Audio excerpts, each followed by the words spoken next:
morning. How are you? Kevin Goatee, Kevin Israel. We are here doing the Patreon news articles. That's right. You guys got to read them all for free for how many years now, Kevin? 2?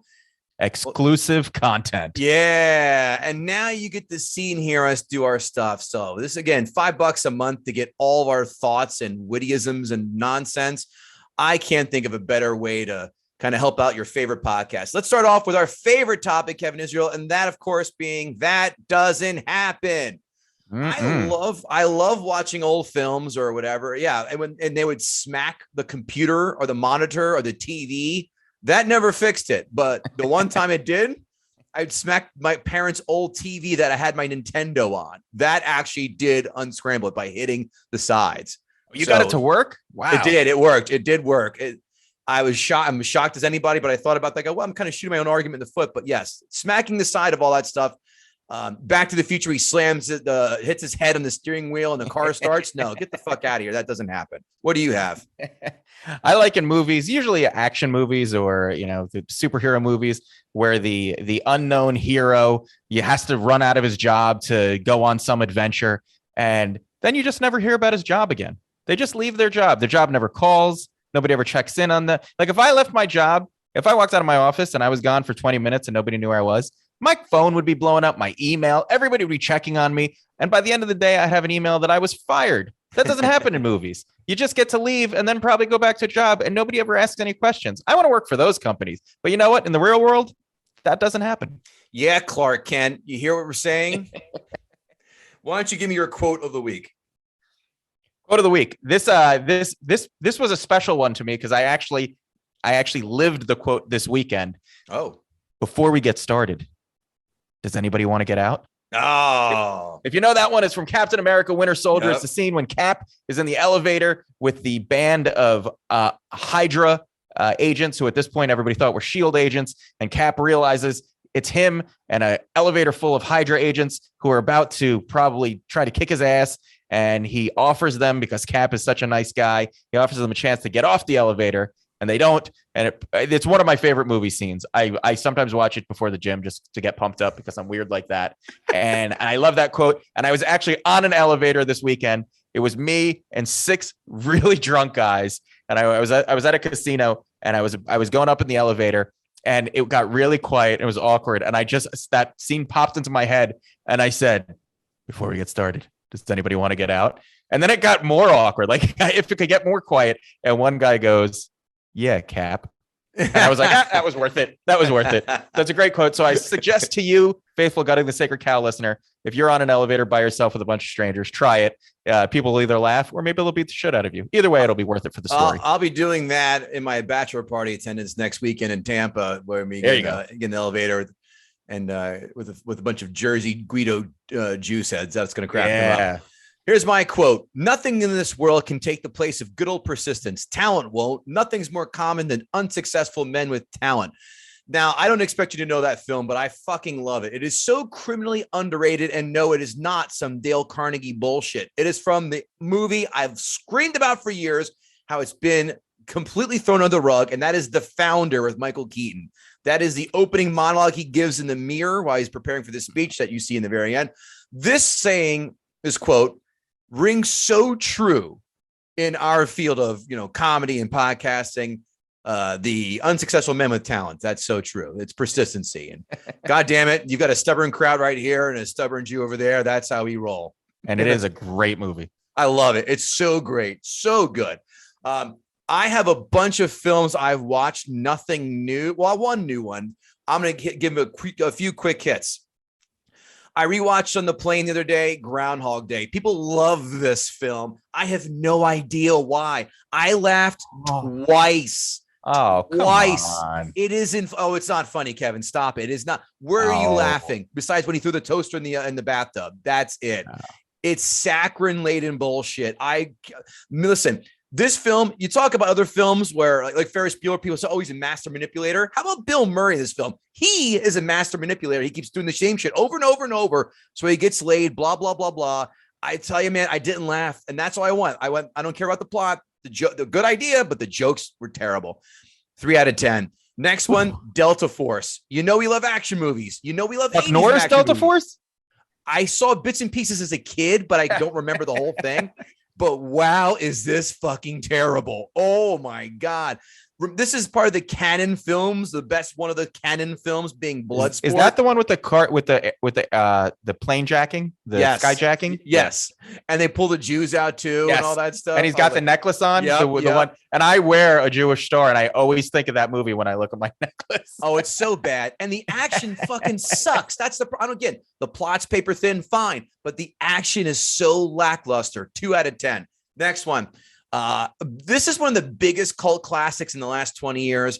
And wowzer was I bored. And that is Donnie Darko. People love this film. The last act is completely ass over tea kettle. I think I saw it before. I didn't remember. I go, I know I saw this. Did I see the whole thing? And then when I saw Patrick Swayze getting arrested for being a kiddie porn guy, I'm like, oh, I remember this now. And a young Seth Rogen as a bully. I don't buy him as that. I'm sorry. But I just didn't. I didn't get this. I did not get it. Did not like it. I mean, again, maybe I missed the whole grand meaning. Didn't dig it. 3.5 out of 10. Next one, The Assistant. Ruthie from Ozark plays an admin at a movie production company and endures all the menial tasks while being treated like a second-class citizen. Her character is robotic. The secondary characters don't make much of an impression. And that ending falls off a cliff like Wile E. Coyote when the Roadrunner just ran out in the middle of the desert and stood another rock, and Wile E. just misjudged and had the oops sign. Good idea, 1.5 at most, fine, but Jesus, the ending trash. It goes nowhere. 3 out of 10. I talked about this. I don't know if I did this on the blog articles. Free Guy. I know you loved it. Ryan Reynolds is Ryan Reynolds. I just didn't get it. I get why people like it. I'm not going to shit on it. It just didn't work for me. 5 out of 10. And the last one is Unstoppable. Do you remember this film? Yeah, that was the train, right? Yeah, I didn't. And I saw the poster go, oh, Denzel and Chris Pine. Exactly. And it's a train, but it doesn't blow up if it goes below 50 miles an hour, being it's a runaway train. He and Chris Pratt don't smoke angel dust while trying to track it down. This movie is just fine. 5 out of 10. What have you seen? I don't remember that one. I only have one movie that I watched because I have a 2-month-old baby. And if I'm not doing anything, it's the baby's probably screaming. So I saw 2021's Nightmare Alley with Bradley Cooper. I DVR'd this. I just DVR'd this a few days ago. You know what? I can't tell you one way or the other whether you should watch it or not. You watch it because I'm curious to see your opinion. It wasn't terrible. It's a movie about it's set back in like 1939. Carnies. Bradley Cooper is kind of a stranger. You don't really know who he is. He gets wrapped up in the carnies, and he's very good at manipulating people. First half of the movie is really interesting because it shows the carny life and how carnies pulled off all their little tricks and stunts and how they wrapped people in and made money. And then it switches to this kind of thriller mystery. It almost feels like it's going to go in a supernatural way, and it really doesn't fulfill any of those. And then the movie wraps up in the end with this kind of twist ending that if you have half a brain, you'll see it coming.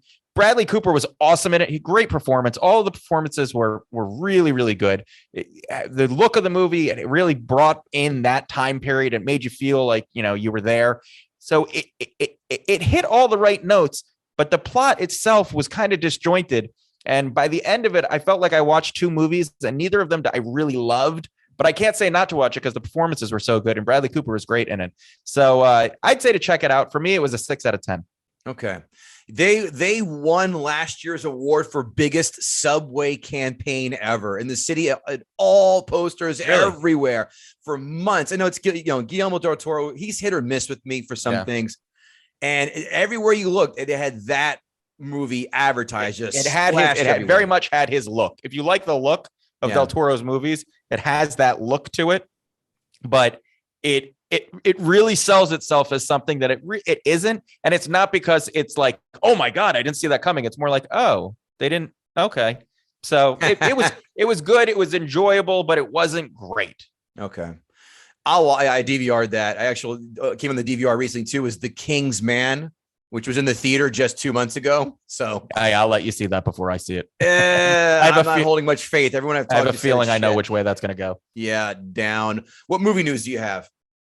So interesting. Michael Keaton is in talks to return as Beetlejuice for Beetlejuice 2. Gross. Now, if you're from the 80s, 90s, You probably loved Beetlejuice. I loved the movie. I loved the cartoon, which a lot of people don't even remember. Yeah. And Beetlejuice was really was a movie that for Michael Keaton that made people look at Michael Keaton in a different way. At the time, he'd pretty much just been a comedic actor. This was kind of like a horror role, even though he was still being funny. And it's said that that's why Tim Burton picked him to be Batman, because of his performance as Beetlejuice. So I really loved Beetlejuice. And normally I go by Kevin Goatee's adage that a sequel this far after the original comes out probably is going to be terrible. But you know what? Michael Keaton's having a bit of a little renaissance.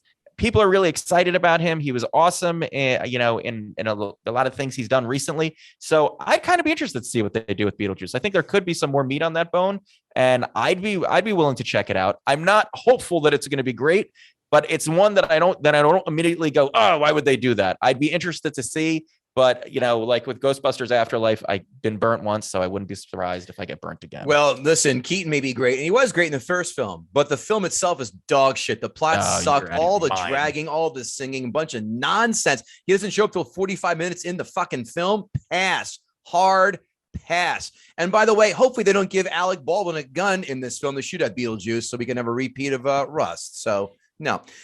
Just when you think shit can't get weirder in life, do you know whose biopic they're making right now? I'll give you a hint. A huge singer in the 80s and 90s, but not the singer that you're going to probably think of. I don't know why I immediately went to Madonna, but Weird Al Yankovic is getting his own biopic. That's right. Yep. And Harry goddamn Potter is playing Weird Al Yankovic. I wonder if they have the balls to give him the reins to reboot UHF as well, which, by the way, watched that not long ago. It's still kind of funny. I haven't seen that in decades. There was a picture of what's his name as Weird Al Yankovic, though. There's a picture floating around the internet. Yeah, and doesn't look good. I don't hold much hope for it either, but curious to see who was looking for that. What here? Get ready for the Carrot Top and Gallagher biopics coming in 2024. Well, there you have it, kids. That is this week's bunch of articles. Hope you dig it. GuttingTheSacredCow.com, and make sure you write that 5-star rating, 2 or 3 sentence review. And the live show, March 26th, Carasota's Movie Theater in Secaucus, New Jersey. Tickets are on sale at Eventbrite.com.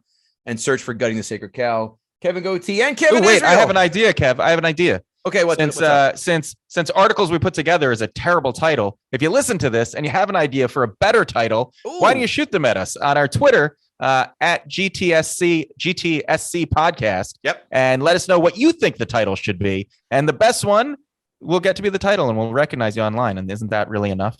Yeah. I mean, hell, we screenshot most of your reviews anyway. Why not go that extra mile? We love you. That's cool. All right, guys, we'll see you next time. Take care, and thanks for being part of the Patreon.